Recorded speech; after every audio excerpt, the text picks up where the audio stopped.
Salam alaikum, bienvenue. Salam alaikum, shalom aleichem, que la paix soit sur vous. Je suis ravie de vous retrouver dans ce live improvisé. On va attendre un petit peu, quelques minutes, en attendant que les gens arrivent.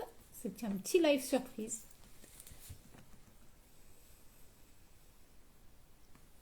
En attendant, j'ai pas mes lunettes, donc je vais me rapprocher comme ça de l'écran à chaque fois. MNDI 1608, est-ce que tu peux te présenter rapidement, me donner au moins ton prénom? Je préfère le prénom, pardon, ou nom que vous utilisez sur les réseaux parce que je trouve ça plus, je sais pas, plus intime, plus respectueux. Et puis comme ça, au moins, je suis sûre de ne pas mal prononcer, surtout s'il y a un nom de famille dans le nom des réseaux. Je te laisse me donner ton prénom ou pas, c'est comme tu veux.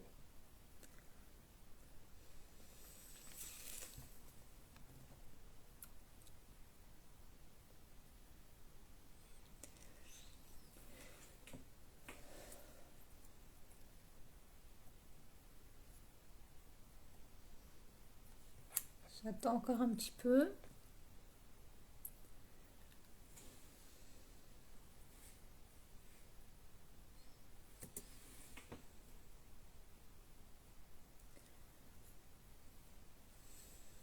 J'attends encore 2 petites minutes, pardon.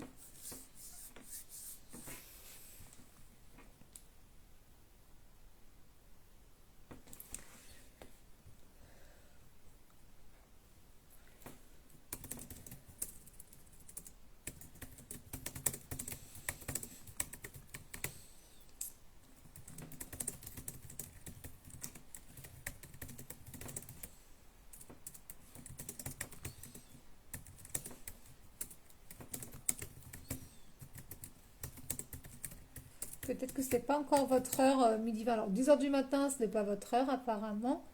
Euh, Midi non plus. Peut-être que vous préférez en fin de journée, je ne sais pas.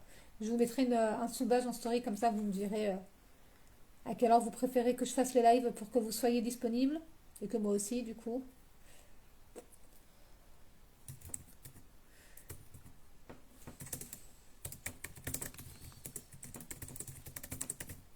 Hop, encore une petite minute d'attente et puis je vais démarrer ce live improvisé.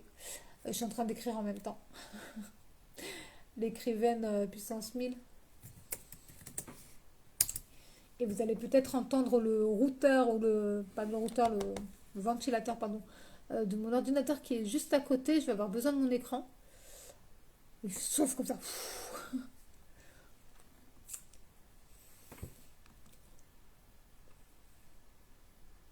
Je vais démarrer le live, le live.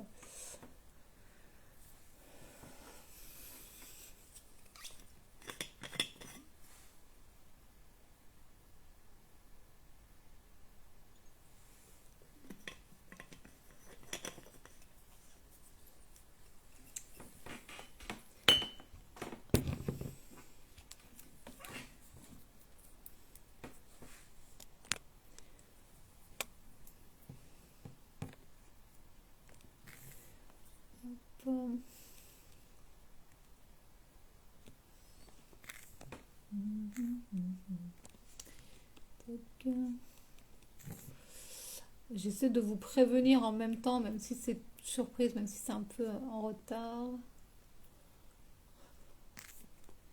C'est marrant parce que comme j'ai alerté les responsables des gouvernements sur la flotte qui est coincée, du coup, enfin qui est coincée par les sionistes là, en Palestine, j'ai des noms de dirigeants. Peut-être pas les inviter au live, je pense qu'ils ont d'autres choses à faire. Tac. Pareil pour Greta. On est un petit peu occupé là. 5 là, oui, sur la flotte, les heures d'équipage. Qu'Allah nous les ramène sains et saufs. Sans traumatisme si possible. Amin. Du coup, j'attends encore une poco. C'est-à-dire un petit peu. Hop. Hop. Tchouk, tchouk. Tchouk, tchouk, tchouk. Oula. Et je vais donner mon téléphone dans un pot de stylo. Du coup, j'essaie de pas trop bouger le stylo. Enfin, le pot, du coup. Oula, mais c'est carrément le président. Hop. Tac, tac. Non, pas trop. Tac. Tac.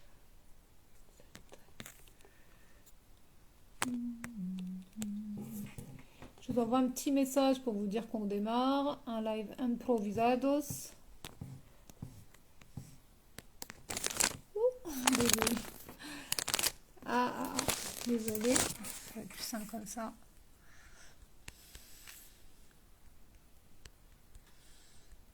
Tac, tac, tac, tac, tac, tac, tac, tac. Je suis en live.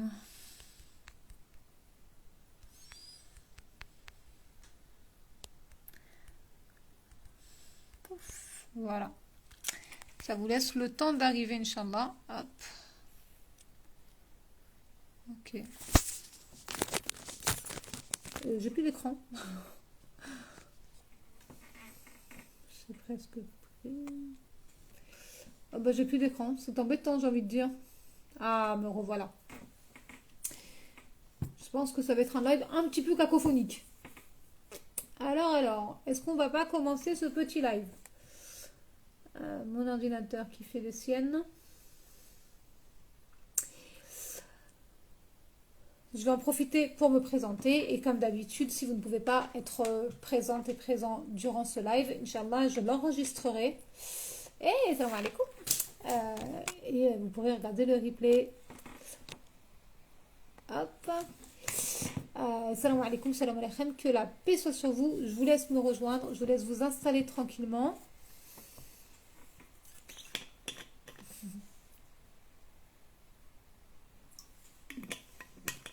Pour l'instant, je m'hydrate. C'est un petit live improvisé durant lequel je vais lire les premières pages de Tempête à bord. Tempête à bord, vous le savez certainement, c'est mon prochain roman, ma prochaine romance, une comédie romantique et halal romance. C'est la première fois que j'écris de la comédie romantique et de la halal romance.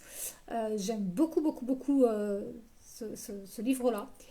Pour tellement de raisons et j'avais envie de partager avec vous les premiers chapitres de ce livre. Les abonnés à la newsletter l'ont déjà reçu dans leur boîte aux lettres. Elles ont Amine, merci beaucoup. Les abonnés ont pu déjà découvrir les premiers chapitres. Vous avez mon lien, le lien de mon site internet, pardon, en bio. Hey, salam alaikum. Vous avez le lien de mon site en bio pour aller récupérer votre exemplaire des 15-20 premières pages. J'attends encore quelques petites minutes, un petit peu de patience. J'essaie de voir si un maximum de personnes peuvent venir pour cette lecture en public. C'est un exercice assez rare que je fais. Mais là, je me dis, après tout, Instagram, ça sert à ça. Je vais préparer mon fichier, tout simplement, et on va pouvoir démarrer. Alaykoum salam. J'espère que vous allez bien, que tout va bien pour vous. Alors, comme je l'expliquais, c'est un live improvisé, un live durant lequel je vais lire les premières pages de mon livre Tempête à bord, qui, Inch'Allah, sortira le 15 juin, dans quelques jours, du coup, dimanche qui arrive.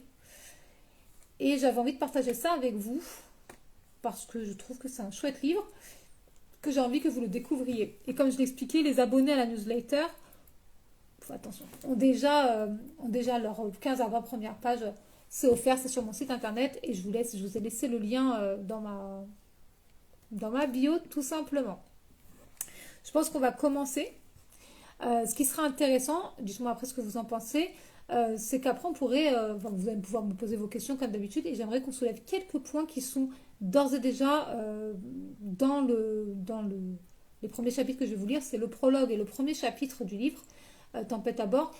Vous le savez, mon travail consiste à aider les femmes à se libérer de toute forme de violence et donc ça se ressent énormément dans mon travail, que ce soit mes œuvres littéraires, mon podcast et tout ce que je propose comme contenu. J'en parle beaucoup, beaucoup, beaucoup pour que ça cesse. Et donc j'aimerais que salam alaikum, shalom alaikum, que la paix soit sur toi, Miss Mamador Moine. Je ne sais pas. Un prénom, ce sera mieux. Bienvenue sur cette vidéo. Donc je disais, ce serait bien qu'à la fin, si vous le souhaitez, on fasse un question-réponse et qu'on soulève quelques points précis qui sont soulevés dans ce prologue et ce premier chapitre. Évidemment, si vous ne pouvez pas rester ou vous ne pouvez pas regarder le live, eh bien vous pourrez le revoir En replay, Inch'Allah, j'essaierai de ne pas me tromper de bouton. Je pense qu'on va commencer tranquillement. Alors, le livre s'appelle Tempête à bord. Il sera disponible le 15 juin prochain, dimanche, là, en exclusivité sur Amazon. Et l'accroche de ce livre, c'est que se passe-t-il quand deux ex-meilleurs amis se retrouvent sur le même bateau et quand l'une a épousé l'ex de l'autre, pardon. Là, on commence par le prologue, et le prologue, c'est ce que pense l'héroïne. Je ne vous en dis pas plus. Coucou machin, salam alaikum. Je vais commencer, je suis contente que tu sois là, je vais commencer la lecture donc du prologue. Et c'est parti. Je vous avoue, je suis un petit peu stressée. Parce que l'écrire c'est facile, le lire à voix haute c'est hautement plus difficile. J'ai cru que je ne m'en remettrais jamais. Quand elle m'a dit on s'est embrassé, j'étais tellement choquée que j'ai eu mes règles. Mes règles. La douleur m'a totalement déréglée. Quelques jours après, elle m'accusait d'être jalouse de fuir la situation au lieu d'y faire face. Ce n'est pas comme ça qu'on règle les choses, disait-elle en donneuse de leçons. Je l'ai laissé dire. J'ai quitté la ville et j'ai rejoint la capitale. J'ai fait une croix sur l'amour. J'ai cru que je ne me remettrais jamais d'une telle trahison. Ce n'est pas tant l'amour qu'elle a soudainement ressenti pour celui qu'elle insultait copieusement à chaque fois qu'elle le pouvait. Non, bien sûr que non. Je sais qu'on ne peut lutter contre Mektoub et l'amour véritable. Ce qui m'a achevée, c'est la façon dont elle s'y est prise. Sa manière de faire, comme si nous n'avions jamais été amis. Sa façon d'agir, comme si tout lui était dû. Et puis le fait qu'elle attendait clairement que j'explose de colère, que je lui en veuille et que je brise notre amitié. Elle a dû être tellement déçue. Et si frustrée en me voyant garder le silence et prendre des distances. À partir de là, je ne lui ai plus laissé l'occasion de me trahir. Et puis entre nous, j'avais tellement honte d'avoir été en couple avec un homme qui ne m'était pas destiné. J'ai mis du temps à comprendre que cette histoire m'avait complètement déréglée. Je n'ai plus jamais été la même. J'ai appris à ne penser qu'à moi, à ne vivre que pour moi et m'a réussi dans mes deux vies. Ça a été beaucoup plus facile que ce que je craignais. Par contre, je n'ai plus jamais fait confiance. Je me suis plongée dans le travail. Aujourd'hui, la solitude ne me pèse plus du tout. Elle me colle à la peau. Je ne m'en plains pas. Je n'aurai ni l'énergie, ni le temps de rencontrer qui que ce soit, et encore moins d'entretenir une quelconque relation. Ça, c'était le prologue. Chapitre 1. Si tu trébuches sur la même pierre, c'est qu'elle est dans ta chaussure. Proverbe Tamazight. L'avantage majeur de se plonger dans le travail réside dans le fait qu'on est trop occupé pour se tromper. Bien sûr, on peut toujours commettre des erreurs professionnelles. Parfois, ce sont d'énormes erreurs qui font perdre beaucoup de temps et d'argent à tout le monde. Mais on ne souffre pas. On cherche des solutions rationnelles, on en trouve, on répare les dégâts et on passe à autre chose. Tout est facile, ce n'est pas comme avec la relation humaine. C'est ce que Malika a compris quand elle acheta sa première croisière. Elle qui a passé ces 10 dernières années à faire grandir son rêve, passe dorénavant ses soirées seule à faire des choses banales, comme essayer de nouvelles recettes qu'elle sert dans de la belle vaisselle après avoir dressé une table élégante, ou bien dîner d'un plateau de fromage et de fruits devant une série, ou encore simplement écouter de la musique en feuilletant un bel ouvrage. Après sa routine du soir, la jeune femme s'endort seule, un léger sourire aux lèvres, dans son grand lit douillet, le Coran entre les mains. Elle a la vie parfaite, celle dont tout le monde rêve sans jamais oser l'avouer. Une maison de rêve, un jardin magnifique, du personnel qualifié pour l'entretien et un quotidien rythmé par les voyages. La jeune trentenaire est célibataire depuis tellement longtemps que c'est comme si elle l'avait toujours été. Mon cœur est au repos depuis 10 ans. Mon âme aussi. Enfin presque. Son âme vibre de colère et de frustration quand elle se rend chez ses parents pour le déjeuner dominical. Le menu ? En entrée, nous avons un délicieux « Quand est-ce que tu te maries ? Nous ne sommes pas éternels » sur son lit de « Fais-nous un petit-fils ». Pour le plat principal, nous aurons un immense couscous où nous aurons cherché, sous les légumes fondants et la viande délicieuse, la réponse à la question à 1 milliard « C'est quoi cette vie que tu mènes ?» Demandons au pois chiche pourquoi, au lieu d'un mari et d'une belle-mère qui me détestent par principe, j'ai choisi d'avoir une flotte de croisière. Et pour le dessert, nous aurons droit à une liste non exhaustive, cela va de soi, de reproches en tout genre, avec, en tête de liste, le fameux « Tu devrais aider ton frère, il a besoin d'argent ». Si Malika arrive à ne pas exploser, elle paiera cher le luxe de boire un thé avec ses parents, son frère et sa sœur. Tout en se préparant, la jeune femme espère voir ses adorables neveux et nièces tout en pensant à sa sœur, enceinte. Elle sourit jusqu'à ce que le visage de son frère lui vienne en mémoire. Ce clochard est divorcé d'une femme exceptionnelle, marmonne-t-elle en fermant ses boucles d'oreilles en or frappé. Il est tellement vexé qu'elle ait demandé le divorce qu'il refuse de voir ses enfants, parce que, je le cite, ils ressemblent trop à leur mère. Quel clochard. Malika n'a jamais su quoi lui répondre. Elle a bien pensé à la sacrer très officiellement roi des clochards en faisant faire une palme gravée à son nom, mais elle craint que sa mère ne le vive comme un parjure, une insulte, un blasphème. Heureusement pour tout le monde, Sarah, son ex-femme, les amène chez ses parents un week-end sur deux et la moitié des vacances scolaires. On reste une famille, dit-elle à chaque fois, pendant que ses yeux racontent son cœur brisé et ses rêves déchus. Le père de Malika, lui, reste fidèle à lui-même et ne dit rien, pas un mot, comme toujours. Toutefois, il se plaindra. Bien plus que de parler vraiment, il aime se plaindre. Alors, il se plaindra du repas qui manque de sel, de la viande sèche, du café froid et du sucre qui ne sucre pas assez. Il se plaindra de son épouse devant eux tous, leurs enfants et leurs petits-enfants. Le meilleur moyen de normaliser les violences faites aux femmes sans jamais en avoir l'air. Et dire qu'un jour on le pleurera. Avant de partir, sa mère réajustera le hijab de la jeune femme et tentera d'effacer son rouge à lèvres d'un coup de geste dur en lui disant que c'est n'importe quoi. En fond sonore, l'autocar et sa sœur confirmeront, tandis que le silence assourdissant du patriarche finira de la tuer. Mais pourquoi est-ce que j'y vais se demande-t-elle soudain, presque en criant. C'est l'horreur à chaque fois. Elle jette un regard inquiet à son reflet dans l'immense miroir de l'entrée.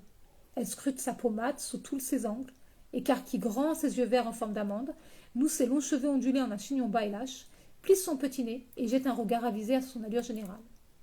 Sa silhouette élancée et musclée par des années de pilates et son bon mètre 75 lui ont souvent valu des remarques déplacées, déguisées en compliments. Tu es si belle, lui a-t-on dit à plusieurs reprises. Tu es grande et fine, tu as de beaux yeux, tu aurais pu devenir mannequin, c'est dommage. Hein. En soupirant, elle ferme les yeux. Ses épaules basses en disent long sur ce qu'elle supporte depuis si longtemps qu'elle s'y est résignée. Entre les inconnus qui prétendent savoir mieux qu'elle ce qui est bon pour elle et sa famille qui la rend folle, Malika ne sait plus où donner de la tête. Car elle le sait. S'il est facile d'ignorer les inconnus, sa famille, elle, n'aura de cesse de la pousser à bout, à croire que ça les amuse. Ils arrêteraient si et seulement si j'avais un mari pour me protéger, maugrait-elle en ajustant ce hijab. Peu importe qui je suis, mes réussites et mes qualités, pas de pénis, pas de couronne. Contrariée, elle hésite un instant mais finit par sortir. Au volant, T'es partout de Maëva envahit l'habitacle. Malika l'accompagne comme si elle était sur scène. Elle chante comme si sa vie en dépendait, comme si son cœur était brisé, comme si elle était amoureuse, alors que la solitude est sa seule compagne. Lorsque sa mère lui ouvre la porte, les bonnes odeurs de repas fait maison l'enveloppent et les voix joyeuses des enfants font bondir son cœur. Contre toute attente, le repas et l'après-midi se passent bien. Personne ne la taquine ou n'essaie de savoir quand elle compte revenir à la raison. Mais c'est avant de partir que les choses se gâtent, lorsque Malika aide sa mère à remplir les Tupperware. Elle discute joyeusement, sa mère se remémorant les petites maminies de tout un chacun qui la font toujours autant rire. Au fait, Malika, dit-elle de sa voix un brin éraillé, j'ai croisé la mère de Nawel au marché. Ah. Elle est sortie de l'hôpital, poursuit-elle l'air de rien, mais en épiant la réaction de sa fille. La pauvre, elle a du diabète. Ce serait bien que tu passes la voir. Non. Malika cherche une réponse. Elle connaît l'urgence de la situation. Si elle ne dit rien, sa mère fixera un rendez-vous avec la mère de son ex-meilleure amie et elle ne pourra pas refuser. Ses yeux s'agitent à toute vitesse, à la recherche de la meilleure raison du monde. Je ne peux pas. Mauvaise réponse. Sa mère se tend imperceptiblement, ce qui n'échappe pas à la jeune femme. Et pourquoi demande-t-elle l'air détaché, mais avec le visage suffisamment fermé pour que Malika comprenne qu'elle s'est déjà engagée pour elle? Comment Malika va-t-elle pouvoir dire à sa mère qu'elle se contrefiche royalement que la mère de Nawel soit malade, avec un vocabulaire plus doux pour commencer, et pour éviter une dispute inutile et stérile? La jeune femme aimerait être honnête et dire qu'elle ne se voit plus depuis des années, depuis qu'elle et sa fille ne sont plus amies, qu'elle serait incapable de la reconnaître dans la rue si elles se croisaient, et qu'elle sait que la réciproque est vraie, pour tellement de raisons encore. Je pars demain, répond-elle avec assurance. L'une de mes croisières a des problèmes techniques. Je dois savoir ce qui se passe à régler ça. Tes croisières, siffle sa mère entre ses dents. Ses longs cheveux sont maintenus sous un foulard aux couleurs chatoyantes. Sa peau fine et délicate est marquée par le temps. Ses yeux bleus ressemblent à des billes, sauf quand elle est en colère. Malika ne les voit pas, mais en la voyant fermer brusquement la dernière boîte, elle sait. Sa mère se fige et déglutit. Toi et tes bateaux, reprend-elle plus acerbe. Si tu aimes t'es marié, c'est lui qui s'en occuperait. Pas de pénis, pas de couronne. Malika le retient à rire, parce que non, si elle était mariée, rien ne changerait. Elle s'occuperait elle-même de sa flotte, tout comme elle le fait aujourd'hui. En revanche, pour des raisons logistiques, il travaillerait certainement pour elle, mais ça, elle préfère le garder pour elle. Cependant, elle est très tentée par l'idée de lui demander plus d'explications sur cette certitude, plus de précision pour savoir où elle a entendu dire que le mari a un quelconque droit sur les affaires de son épouse. Elle ouvre la bouche, mais la referme aussitôt, se rappelant que sa mère n'a jamais lu le Coran. Elle ne fait que répéter ce qu'on lui a dit. La jeune femme soupire, et le tacle surgit comme elle ne s'y attend pas. C'est pas la peine de souffler. Nalwell est mariée et a 3 enfants, elle. Youpi! Toi, qu'est-ce que tu as? Qu'est-ce que tu as fait d'important jusqu'ici? Tu es mariée? Non. Tu as des enfants? Non. Depuis que tu as tes stupides bateaux, on ne te voit presque jamais. On ne sait pas ce que tu fais, ni où tu es, ni qui tu vois. On ne peut plus rien te dire et tu ne nous dis rien de ta vie. Tu m'étonnes. Je vous enverrai le planning de mes déplacements pour toute l'année, répond Malika avec détachement. Comme ça, tu sauras très exactement où je serai et à quel moment. Sa mère noue brutalement un sac plastique et se tourne vers elle. Donc, tu ne vas pas changer de travail. Tu vas continuer avec tes bateaux. Si tu savais combien je gagne, tu ne poserais même pas la question. Oui, répond-elle simplement en la regardant dans les yeux. À l'aise sur ses talons de 15 centimètres, dans son tailleur en strass gris conçu sur mesure, Malika ne scie pas. Cette vie, elle l'a choisie. Et Allah l'aide et la soutient chaque jour. Qu'aurait-elle pu faire si ce n'est réaliser son rêve? Se marier avec le premier venu? Pourquoi? Pour contenter tout le monde sauf elle? Pas de pénis, pas de couronne. Tu sais, Malik, je m'appelle Malika, l'interrompt-elle avec fermeté. Et même si la vie que je mène ne te convient pas, tu es censée m'aimer et me soutenir, maman. Les deux billes bleues la fixent un instant qui paraît être une éternité. Enfin, sa mère soupire, résignée à l'idée que sa fille se comporte comme un homme, même si elle porte des talons et un hijab. Les hommes n'aiment pas les femmes qui aiment l'argent et le pouvoir. Et je veux être grand-mère. Tu l'es déjà, répond Malika en rangeant les sacs plastiques dans des sacs plus épais. Elle les aligne sur la table pleine de vaisselle et de plats encore bien remplis. C'est pour qui tous ces sacs demande-t-elle pour changer de sujet. Hors de question de se disputer avec sa mère. Leur relation est complètement bancale, certes, mais pour rien au monde, elle ne veut la blesser. Celui-là, c'est pour ta sœur. L'autre pour l'ex-femme de ton frère. Et lui, si tu veux l'emporter, tu peux. L'amour par la nourriture. Est-ce que tu as mis des morlottes demande Malika, scrutant le sac moins épais que les deux autres. Elle sent un pincement au cœur et son ventre lui fait mal, comme si on venait de lui asséner un énorme coup de poing. Ne laissant rien paraître, elle le prend et le soupèse discrètement, ce qui n'échappe pas à sa mère. J'en ai mis, Malik, dit-elle en ajoutant d'autres pâtisseries emballées dans du papier aluminium. Tiens, prends ça aussi. C'est au parking que la jeune femme dit au revoir à ses parents. En les observant, elle réalise à quel point ils ont vieilli. Elle bat fort des cils et s'oblige à tourner la tête pour ne pas pleurer. Sa mère réajuste son hijab sans lui demander son avis et range quelques mèches qui ont l'audace de s'en échapper. En faisant la moue, elle frotte ses lèvres rouges d'un geste brusque. Vive le waterproof! Tu sais, ajoute-t-elle avant de la laisser monter en voiture, la mère de ta copine m'a dit que Nawel travaille à la banque maintenant. À un bon poste, elle peut peut-être t'aider à trouver du travail, peut-être te trouver une place de réceptionniste. Appelle-la, on ne sait jamais. Réceptionniste. La jeune femme se mord l'intérieur des joues et bat fort des cils. Elle prend une profonde inspiration, s'interdisant de lui répondre que pour rien au monde elle ne l'appellera. Plutôt crever que de lui parler. Maman, tente-t-elle sans grande conviction, est-ce que tu sais que je gagne 65 000 euros net par mois? D'un geste de la main, sa mère rejette cette information qu'elle juge sans importante et lui dit le menton levé. Tu sais, Malik, l'argent, ce n'est pas le plus important. Un mari, une maison, des enfants et un bon travail. C'est ça le plus important. Ah. Sur le chemin du retour, les mots de sa grand-mère lui reviennent en mémoire sans qu'elle ne sache pourquoi. Si tu trébuches sur la même pierre, c'est qu'elle est dans ta chaussure. C'est ce qu'elle lui a dit lorsqu'elle avait 18 ans et qu'elle pensait être amoureuse. Il n'aura suffi que de quelques mois pour que son cœur ne vole en éclats et que son amitié ne se brise. Au nom de l'amour, paraît-il. Elle rit, en secouant un peu la tête et accélère. Le mensonge innocent, censé la libérer d'une énième exigence maternelle, est devenu une réalité. Comme ça, pouf, entre deux sacs noués. Demain, à la première heure, elle doit être sur son paquebot préféré, le tout premier qu'elle a acheté, la pierre angulaire de son empire maritime. Pendant qu'on prépare le jet pour elle, Malika se demande pourquoi sa croisière subit des pénuries systématiques depuis 3 traversées. C'est la fin du premier chapitre. Les personnes, j'espère que ça vous a plu. Dites-moi d'ailleurs si ça vous a plu. C'est pas un exercice facile pour moi, mais je suis très curieuse. J'aimerais bien savoir si ça vous a plu. Et je voulais ajouter que les personnes qui sont inscrites à la newsletter ont reçu aussi une partie du second chapitre. Si vous le souhaitez, je peux lire le début du second chapitre et m'arrêter au même endroit que les personnes qui ont reçu le cadeau de la newsletter.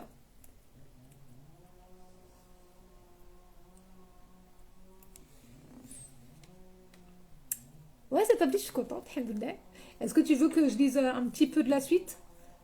C'est vraiment juste quelques lignes.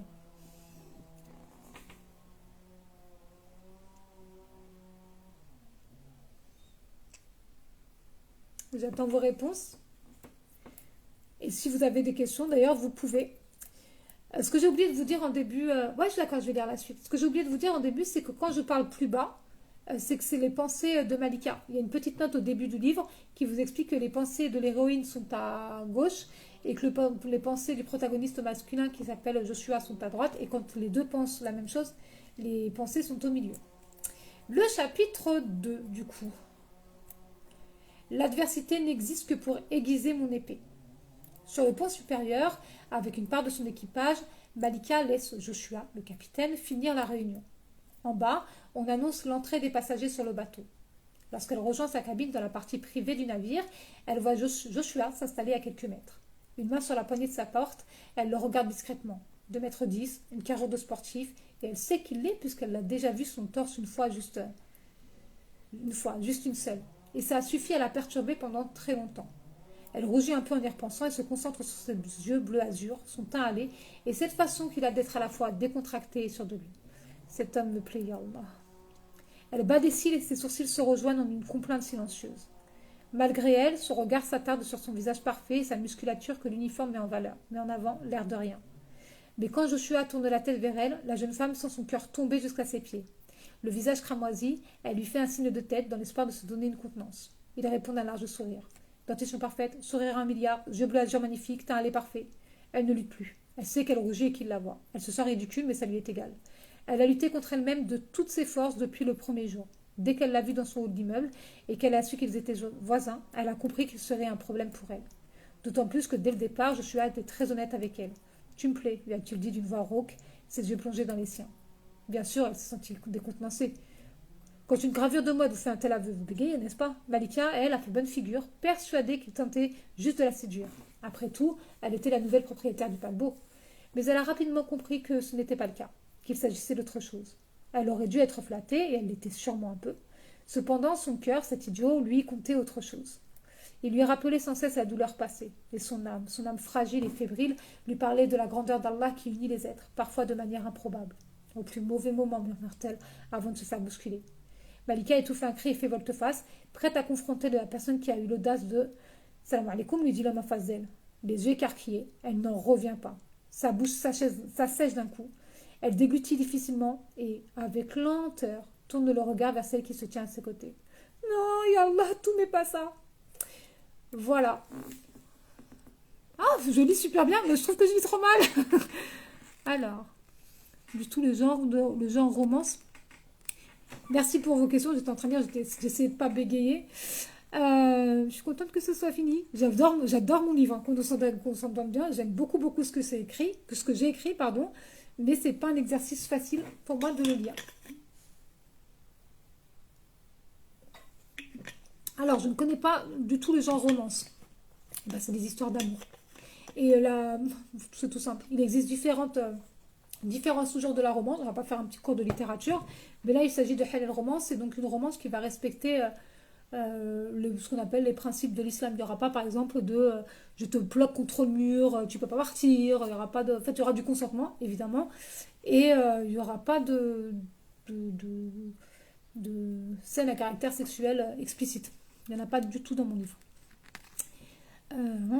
C'est une découverte, et je suis ravie pour toi. Je lis super bien, et c'est avec ce débit pour bien lire la pensée.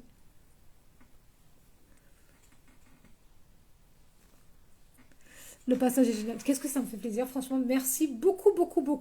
Si vous avez des questions, n'hésitez pas.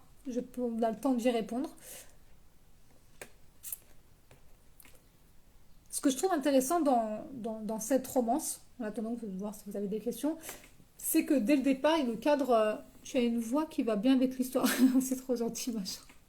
Ben voilà, je vais continuer d'écrire que de la romance parce que j'ai une voix qui va avec. Et si un jour on me dit pourquoi tu écris de la romance, je dirais parce que machin elle m'a dit, ma voix elle va bien avec l'histoire. Alors, ce que je disais, c'est que le cadre en fait que j'ai posé, c'est un cadre où face aux injonctions familiales et sociétales, l'héroïne, elle répond souvent par le silence. Elle n'en pense pas moins. Elle pourrait tacler et répondre avec ses youpi. Elle pourrait être plus honnête, mais elle préfère se taire. Elle préfère. Tu vas finir en livre audio et c'est prévu. C'est prévu. Et du coup, je me demande comment est-ce que je vais faire parce que j'ai pas l'impression d'avoir la bonne voix, le bon débit, le bon souffle et le bon cardio. Mais j'aimerais bien faire un livre audio. Et après, on me demandera, je dirais c'est Macha. Non, je vais dire c'est Macha qui m'a dit. Et donc, donc Malika, l'héroïne, elle répond souvent par le silence. Et on va voir qu'au fil de l'histoire, elle va beaucoup moins se taire. Il y a aussi J'adore la pensée de l'héroïne. Je trouve oui, exactement. Elle s'en moque totalement du regard des autres.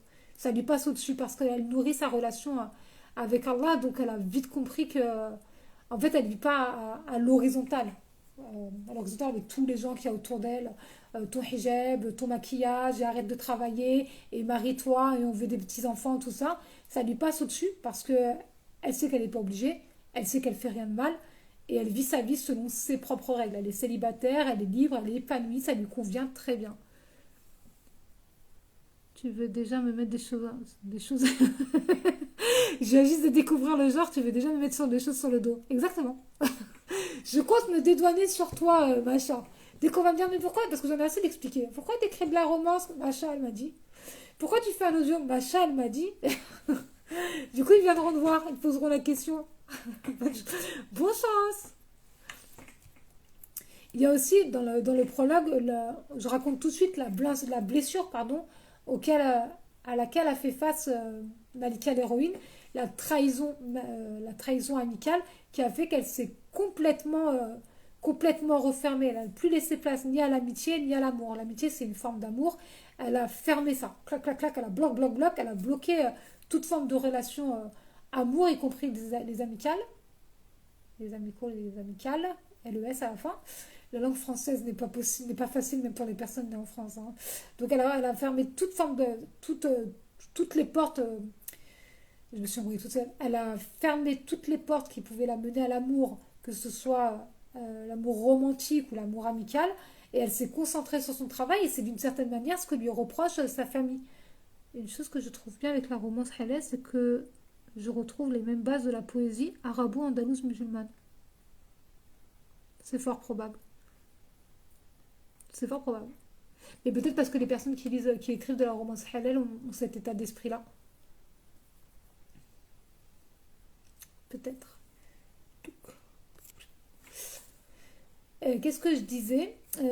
Donc dès l'entrée du prologue, on voit qu'elle a été brisée carrément. Ça lui a fait tellement mal qu'elle a eu ses règles sur le coup. Je ne sais pas si ça vous est déjà arrivé d'être tellement choqué que le corps réagit. Et là, le corps, il lui a dit, allez hop, on envoie les règles. Et depuis ce jour-là, elle se sent complètement déréglée, mais elle ne s'était pas rendu compte à quel point. Et c'est au fil des années qu'elle a vu qu'elle s'était coupée d'elle-même.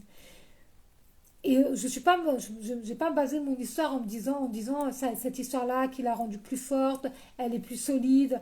Elle le dit quand elle voit Joshua, elle demande pardon à Allah, elle lui dit ya Allah, cet homme me plaît, cet homme me plaît. C'est comme un rien, rien, rien. Elle sait qu'il lui plaît, elle sait que c'est un problème, et elle aussi, elle bouge pas, elle fait pas d'autres mouvements. Son maximum à ce moment-là de l'histoire, c'est je le regarde et après je lui souris en rougissant. Je trouve ça tellement mignon, tellement doux et tellement plus proche de nos réalités en tout cas. Est-ce que vous avez d'autres questions, Romain? Je suis poursuivie par des mouches parce qu'ici il fait très chaud, il fait déjà chaud et du coup les mouches se mettent à l'abri au frais chez moi. Mais elles m'embêtent. Comme ça vous savez pourquoi est-ce que je gigote comme ça. Elles m'embêtent. Ce que j'ai trouvé aussi intéressant, c'est le point de vue qu'elle a sur les hommes de son entourage. Son frère à qui elle aimerait décerner la palme du clochard parce il se comporte mal et il ne veut pas voir ses enfants. C'est dit avec élégance, c'est heurté public et je trouve... oh, merci beaucoup, ton texte magnifique. Oui, je suis dans le sud, dans le sud-ouest, sur le bassin d'Arcachon. Très bel endroit.